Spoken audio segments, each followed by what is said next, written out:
मराठी माणसाच्या मनावर घाव घालणारी ही घटना आहे.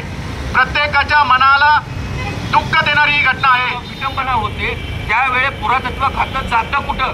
खरं तर महाराष्ट्राचा स्वाभिमान आणि महाराष्ट्राचा मान सन्मान त्या ठिकाणी सुदूरदार पडला. कोणामुळे पडला? तर या सरकारमुळे पडला. गड किल्ल्यावर छत्रपतींच्या मूर्ती आहे, त्या कधीही ढासळलेल्या नाही. आणि आज हा आमच्या बापाचा, महाराष्ट्राचा बाप, त्यांचा हा अपमान झालेला आहे. आम्ही शिवभक्त म्हणून या सरकारचा निषेध व्यक्त करतो. महाराजांचा साधा पुतळा यांना व्यवस्थितपणे उभारता नाही आला आणि टिकवता नाही आला. अवघ्या 8 महिन्यामध्ये त्या पुतळ्याची अशी अवस्था आपण बघत आहे. यांच्याकडनं आम्हाला काहीच अपेक्षा उरलेली नाहीये. शिवस्मारक हे यांच्याकडनं होणारच नाही. काय घडवलं आणि आपण काय करतोय तर मात्र मला माहिती आहे की निदान यांना छत्रपतींचा विचार समजावा. हा एवढा माफक आशा शिवरायांचा अपमान तुम्ही केला आहे, याची फक्त माफी मागून भरपाई होणार नाही, तर यासाठी ठोस कारवाई झालीच पाहिजे. जे सकल मराठा समाज आणि समस्त शिवभक्त परिवार नवी मुंबई यांच्या वतीने आपण या ठिकाणी हे आंदोलन पुकारलेलं आहे. खरं तर महाराष्ट्राच्या मराठी माणसाच्या मनावर अधिराज्य गाजवणारा राजा म्हणजे छत्रपती शिवराय, ज्यांची कीर्ती चंद्र, सूर्य आणि पृथ्वी जोपर्यंत हयात आहेत तोपर्यंत त्यांची कीर्ती ही अजरामर राहणारी आहे, असं त्यांच्या वडिलांनी सुद्धा सांगितलेलं आहे की तुमची कीर्ती ही अजरामर राहणारी आहे. परंतु गलिच्छ राजकारण करणारे राजकारणी आपल्या स्वार्थापोटी आपल्याच नातेवाईकांना टेंडर कॉन्ट्रॅक्ट देऊन आणि कमी वेळेत छत्रपती शिवाजी महाराजांचा पुतळा उभारण्याचं काम केलं आणि 8च महिन्यामध्ये छत्रपती शिवाजी महाराजांची पूर्णाकृती मूर्ती ही ढासळते. मराठी माणसाच्या मनावर घाव घालणारी ही घटना आहे. प्रत्येकाच्या मनाला दुःख देणारी ही घटना आहे. त्यामुळे या ठिकाणी आम्ही हा जाहीर निषेध नोंदवत आहोत. खरं तर ही मूर्ती पडली तरी पण आम्ही शिवभक्त परिवार, सकल मराठा समाज आम्ही शांत होतो. कारण आपल्याच राजाची मूर्ती पडली आहे आणि ती दुःखद घटना आहे. त्यामुळे सर्व शिवभक्त परिवार हा शांत होता. परंतु हेच नालायक स्वार्थी राजकारणी तिथे जाऊन कुठेतरी राजकारण करू पाहत आहेत, या गोष्टीचं कुठेतरी भांडवल करू पाहत आहेत. म्हणून कुठेतरी आमच्या मनावर घाव पडला. छत्रपती शिवाजी महाराजांची मूर्ती पडली आणि हे राजकारणी त्या ठिकाणी जाऊन आपल्या स्वार्थासाठी, सत्यातील राजकारणी असतील, विरोधातील राजकारणी असतील, तिथे जाऊन ते भांडवल करू पाहत आहेत. यांच्या विरोधात हे खरं तर निषेध आंदोलन या ठिकाणी पुकारलेलं आहे. हेच राजकारणी ज्या गड किल्ल्यांवर अतिक्रमण झालेली आहेत, तिथे विशाळगड असेल, लोहगड असेल, त्यावेळेस हे जातात कुठे? यांना त्यावेळेस झोपा लागलेल्या असतात. जेव्हा छत्रपती शिवाजी महाराजांची मूर्ती पडते तेव्हा धावत त्या ठिकाणी जातात. परंतु ज्या ठिकाणी दुर्ग संवर्धन असेल, ज्या छत्रपती शिवरायांनी 350 वर्षापूर्वी जो आपल्याला वारसा दिलेला आहे, त्या वारसाचं जतन झालं पाहिजे, संवर्धन झालं पाहिजे, असं कोणत्याही नालायक या राजकीय नेत्याच्या तोंडातून कधी ऐकण्यात आलेलं नाही. परंतु त्यांना कुठेतरी स्वार्थापोटी त्या राजकोट किल्ल्यावर जाण्याची ही वेळ आलेली आहे. त्यांना या ठिकाणी मी जाहीर आश्वासन देतो की ज्या राजकीय सत्तेने, ज्या राजकीय चेहऱ्याने छत्रपती शिवाजी महाराजांचा वापर करून देशातील प्रथम नागरिक जो बनलेला आहे, त्यांना सुद्धा आव्हान देतो, तेच छत्रपती शिवाजी महाराज तुम्हाला त्या खुर्चीच्या खाली उतरल्याशिवाय राहणार नाहीत. कारण तुमच्या अट्टहासापोटी फक्त 8 दिवसामध्ये छत्रपती शिवाजी महाराजांची मूर्ती त्या ठिकाणी उभारली जाते. तुमच्या अट्टहासापोटी ज्या ठिकाणी ब्रांचची मूर्ती पाहिजे त्या ठिकाणी फायबरची मूर्ती उभारली जाते. ज्या ठिकाणी छत्रपती शिवाजी महाराजांच्या मूर्तीला 2-2.25 कोटी खर्च केला जातो, त्याच या राजकारण्यांसाठी, नालायक राजकारण्यांसाठी हेलिपॅड उभारण्यासाठी 2.5 कोटी खर्च केला जातो. ही सर्वात मोठी दुःखाची बाब आहे. जिथे छत्रपती शिवाजी महाराजांच्या मूर्तीची स्थापना करण्यासाठी 2.25 करोड वापरले जातात, परंतु या निष्क्रिय राजकारण्यांच्या हेलिपॅडसाठी 2.5 कोटीचा खर्च केला जातो. 23 वर्षाच्या मुलाला टेंडर भेटतं तरी कसं? ठिकाणी गृहमंत्री, मुख्यमंत्री, पंतप्रधान साहेबांना जाहीर आव्हान करतो की जो मूर्तिकार आहे, जो कॉन्ट्रॅक्टर आहे आणि तिथले जिल्हाधिकारी जे आहेत त्यांच्यावर SIT चौकशी नेमली पाहिजे, इन्क्वायरी बसवली पाहिजे आणि जे अपराधी आहेत, जे छत्रपती शिवाजी महाराजांच्या मूर्तीची विटंबना करणारे अपराधी आहेत त्यांच्यावर कारवाई झाली पाहिजे. तोपर्यंत समस्त शिवभक्त परिवार, महाराष्ट्र असेल, भारत देश असेल, सकल मराठा समाज पूर्ण महाराष्ट्रातला पेटून उठेल. जोपर्यंत यांच्यावर कारवाई होत नाही तोपर्यंत. मित्रांनो, राजकारण या ठिकाणी मला करायचं नाही, पण आवर्जून सांगतो, ज्यावेळेस 4 डिसेंबर 2023 रोजी छत्रपती शिवरायांची पूर्णाकृती मूर्ती राजकोट किल्ल्यावर बसवण्यात आली, त्यावेळी पूर्ण देशातून फक्त एक व्यक्तिमत्व जागा झालं आणि त्यांनी 12 डिसेंबरला नरेंद्र मोदींना पत्र लिहिलं, मोदी साहेब, आपल्या अट्टहासापोटी जी मूर्ती स्थापना झाली आहे ती मूर्ती ही शास्त्रोक्त पद्धतीने नाहीये, ही शिवभक्तांच्या मनावर कुठेतरी परिणाम करणारी आहे. कारण ही मूर्ती पूर्णपणे चुकीच्या पद्धतीने उभारली गेली होती. ते व्यक्तिमत्व म्हणजे युवराज संभाजीराजे छत्रपती. त्यांनी 12 डिसेंबरला पत्र लिहिलं होतं, परंतु आज 8 महिने जाऊन उलटून सुद्धा या देशाच्या नागरिकांना, देशाच्या पंतप्रधानांना जाग येत नाहीये. त्यामुळे मी जाहीर त्यांचा निषेध करतो. मोदी साहेबांना पत्र लिहून सुद्धा 8 दिवसामध्ये पत्र लिहून सुद्धा त्यांना जाग आली नाही आणि आज ही महाराष्ट्राची अस्मिता असलेली, महाराष्ट्राचा अभिमान असलेला, महाराष्ट्राचा स्वाभिमान असलेला छत्रपती शिवरायांची मूर्ती ढासळते. यामुळे मराठी माणूस, शिवभक्त सर्व हे पेटून उठलेले आहेत. तुम्ही माफी मागून काहीच होणार नाही, परंतु ज्यांनी ही मूर्ती उभारली, ज्यांना हे टेंडर देण्यात आलं, ज्यांना हे कॉन्ट्रॅक्ट देण्यात आलं, आपल्याच माणसांना कॉन्ट्रॅक्ट देऊन अशी जर कामं करत असेल तर तेच छत्रपती शिवराय तुम्हाला खुर्चीच्या खाली उतरवणार आहेत. त्यामुळे मी विनंती करतो की या गोष्टीचं, या घटनेचं SIT चौकशी व्हावी, इन्क्वायरी व्हावी आणि जे कोणी दोषी आहेत त्यांच्यावर जलद गतीने कारवाई व्हावी. ही घटना दुर्दैवी असताना सुद्धा शिवभक्तांच्या, शिवप्रेमींच्या, महाराष्ट्राच्या प्रत्येक रहिवाशावर, देशातील प्रत्येक नागरिकाच्या मनाला चटका देणारी ही घटना दुर्दैवी होती. परंतु याही पेक्षा निर्लज्जपणा म्हणजे हे स्वार्थी राजकारणी त्या ठिकाणी जाऊन या छत्रपती शिवाजी महाराजांच्या पडलेल्या मूर्तीचं राजकारण करू पाहतात. ही निर्लज्जपणाचा कळस आहे. या राजकारण्यांना या ठिकाणी सांगण्याचं मी काम करतोय की छत्रपती शिवाजी महाराजांची मूर्ती ही फक्त पडली आहे, बाकी काही नाही झालं. आमच्या मनातून छत्रपती शिवाजी महाराजांची जी कीर्ती आहे ती तशीच आहे. मूर्ती पडली पण त्याचं राजकारण करू नका. छत्रपती शिवाजी महाराज हे प्रत्येकाच्या मनावर, प्रत्येक मराठी माणसाच्या अस्मितेचा, स्वाभिमानाचा, अभिमानाचा प्रश्न आहे. त्यामुळे राजकारण करू पाहणाऱ्या स्वार्थी राजकारण्यांना च्या विरोधात या ठिकाणी आम्ही हे निषेध आंदोलन पुकारलेलं आहे.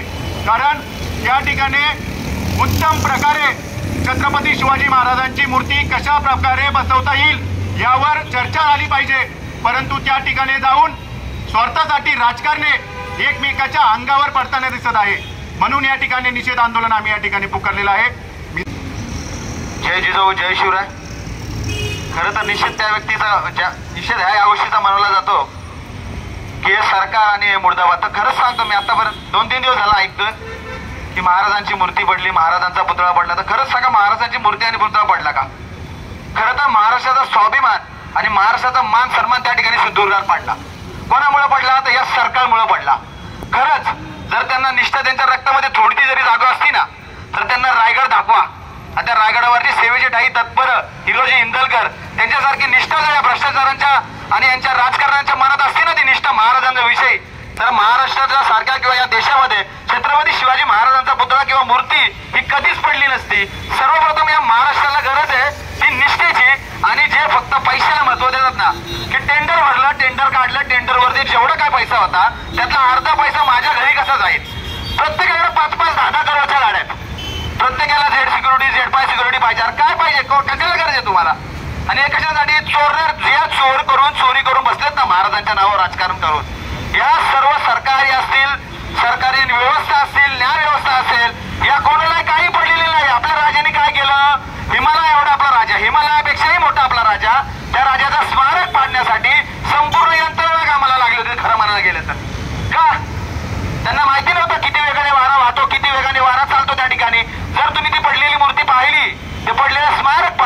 पूर्णतः पोकळ होतं, पोकळ. यांच्या मनापासून यांच्या डोक्यापर्यंत फक्त फुगळ आणि पोकळीस्त्या भरलेल्या या सरकार असो, ज्यांनी जे टेंडर काढलं, ज्या मूर्तिकाराला जर बनवायची होती तर त्याला इथून पुढं कधीतरी एकदा रायगडवर नेऊन दाखवा. रायगडची अजून पायरी सुद्धा हल्लेली नाही. 350 वर्ष झाले आणि तुझ्या निष्ठा तुझ्यात नव्हती, तुझ्यात महाराजांविषयी प्रेम नव्हतं.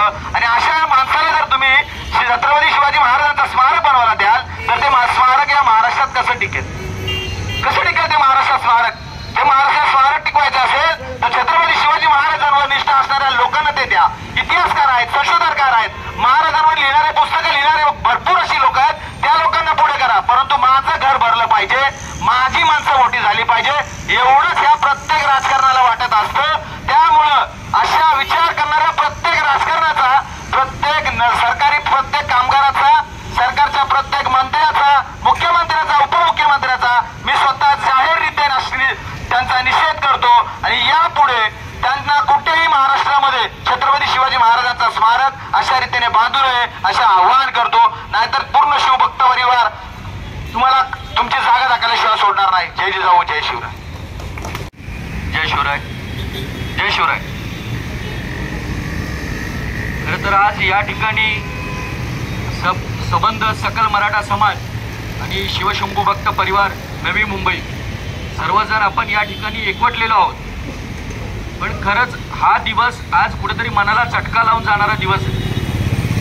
छत्रपती शिवाजी महाराज म्हटलं की जाज्वल्य हिंदुत्व समोर येतो आणि हिंदुत्व आणि छत्रपती शिवाजी महाराजांनी आपल्याला आजवर दिलेले विचार याच्यातून आपण उत्सव साजरा करत असतो. पण आज याच आमच्या दैवताच्या बाबत या निष्क्रिय सरकारनं, कुचकामी सरकारनं जी गोष्ट घडवून आणली, मी घडवून आणली असंच म्हणेन. आणि त्याच्यामुळं या संबंध ही जी माणसं आहेत इथं, ही छत्रपती शिवाजी महाराजांच्या विचारांचं पालन करणारी माणसं आहेत. त्यांच्या मनाला कुठेतरी इजा झाली आणि म्हणून ही माणसं आज इथं उपस्थित आहेत. छत्रपती शिवाजी महाराज यांच्या आधीचा काळ जर पाहिला तर मोगलाई या महाराष्ट्रामध्ये होती, या देशामध्ये मोगलाई होती. खरंच आमच्या आया बहिणी सुरक्षित नव्हत्या आणि या ठिकाणी आमचा धर्म सुरक्षित नव्हता. कधीच हे इथं होऊन गेलेली युद्ध असतील ही कधीच राज्य प्रशासनासाठी किंवा राज्य मिळवण्यासाठी नव्हती. कारण या महाराष्ट्राची, या हिंदुस्थानाची जी मंदिरं होती ती तोडली गेली, आया बहिणींची आबरू लुटली गेली. ज्या ठिकाणी युद्ध झालं त्या राजांना मारलं गेलं आणि त्यांचे राजांचे जी मुंडकी होती ती भाल्यावरती नाचवली गेली. म्हणजे साहजिक या ठिकाणी हे धर्मयुद्धच होतं. आणि अशा धर्मयुद्धामध्ये सबंध मराठी रयत, आलम हिंदू रयत ही वनवासामध्ये होती. आणि तेव्हा याच सह्याद्रीच्या कुशीमधून एक वीर जन्माला आला आणि त्यांनी इतिहास घडवला आणि या मातीला स्वाभिमान, स्वातंत्र्य, समता, बंधुता, एकता याचं प्रतीक असणारं हिंदवी स्वराज्य, 18 पगड जाती आणि 12 बलुतेदार यांच्या एकतेचं प्रेरित हिंदवी स्वराज्य उभं करून दिलं. आणि हाच विचार घेऊन मनामध्ये हे महाराष्ट्र उभं राहील. आणि आज खरंच आपण सरकार म्हणतो, प्रत्येक आजवर जेवढी सरकार या महाराष्ट्रामध्ये होऊन गेली, खरंच तर मी म्हणेन या कोणालाच ही शिवप्रेमी सरकारच नव्हती. कारण 7 समुद्र पलीकडं आपल्या छत्रपती शिवाजी महाराजांचा जो विषय म्हणून त्यांच्या स्कूल्समध्ये, कॉलेजेसमध्ये शिकवलं जातं. पण आमच्याच महाराष्ट्रामध्ये 4थीच्या पुस्तकाच्या अथवा 5वी 6वीच्या पुस्तकाच्या पलीकडं छत्रपती शिवाजी महाराजांचा इतिहास शिकवला जात नाही. हा सगळ्यात पहिला शिवाजी महाराजांचा झालेला अपमान. पण त्याचबरोबर दुसरी घटना, जास्त मी वेळ घेत नाही, आपण निषेध नोंदवायला उभे आहोत. राजकारण आजवर इथं घडलं गेलं ते फक्त छत्रपती शिवाजी महाराजांच्या नावावरती घडलं गेलं. कितीतरी संबंध भारतामध्ये त्यांनी संसद जिंकल्या असतील, विधानसभा जिंकल्या असतील. पण मला या सरकारला पहिला प्रश्न विचारावा वाटतो की छत्रपती शिवाजी महाराजांनी कोणत्याही वैज्ञानिक सुविधा नसताना सिंधुदुर्गात जलदुर्गांची राजधानी उभी केली.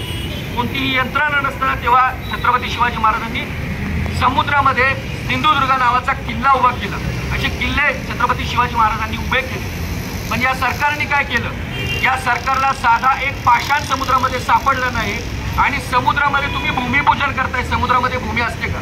खरं तर समुद्रामध्ये जलपूजन व्हायला पाहिजे होतं. आणि तदनंतर तेवढ्यावरती जवळजवळ 2 टर्म या सरकारने जिंकून घेतल्या. कोणत्याही सरकार असेल, मी कोणत्याही सरकारची बाजू घेत नाही, पण या सरकारने आजही महाराष्ट्राची अस्मिता ती दुखावत ठेवली.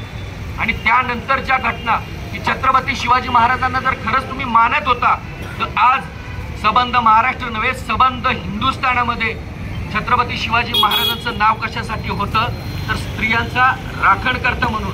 आणि त्याच महाराष्ट्रामध्ये उरणसारखी घटना असेल, बदलापूरसारखी घटना असेल, कोलकातामध्ये घडल्या त्या घटना असतील, अशा कित्येक घटना घडल्या.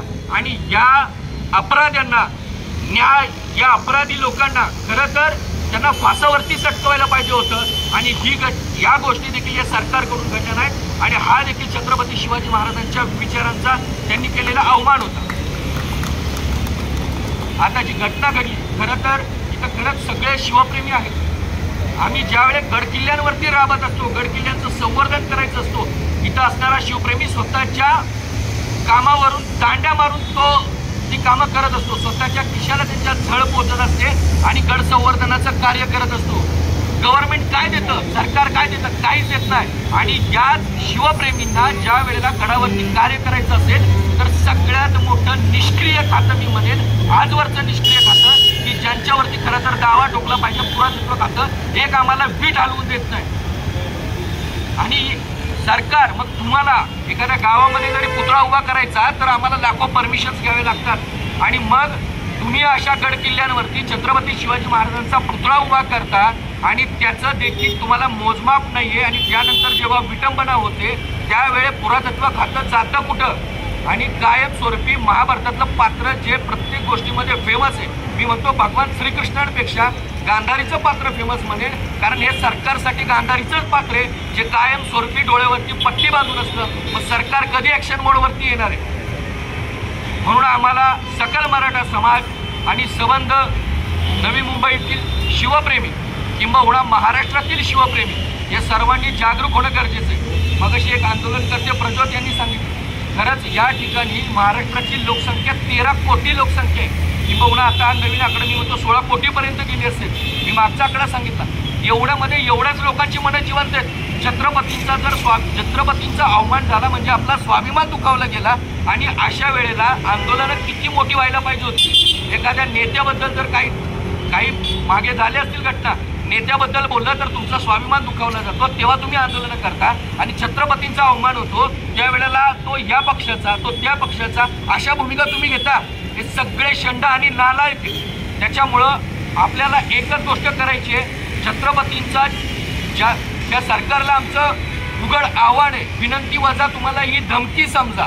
छत्रपती शिवाजी महाराजांची जेवढी स्मारकं आहेत या स्मारकांचं जतन झालं पाहिजे. स्मारकांची व्यवस्थित ज्या ठिकाणी ही स्मारकं आहेत त्यांची काळजी घेतली पाहिजे. मध्ये आपल्या वाशी चौकामध्ये मावळ्यांच्या मूर्त्या होत्या आणि त्या मूर्त्यांच्या बाजूला दारूच्या बाटल्या पडलेल्या असायच्या. त्यामुळं महानगरपालिका देखील प्रत्येक ठिकाणची असेल त्यांनी या गोष्टींमध्ये स्वतः जागरूक व्हावं. छत्रपती शिवाजी महाराज यांची कीर्ती ही जोपर्यंत चंद्र सूर्य पृथ्वी आहे तोपर्यंत आहे. कारण आमचा राजा हा शिवसूर्य होता. या ठिकाणी सकल मराठा समाजाच्या वतीनं आणि संबंध नवी मुंबईतील शिवशंभू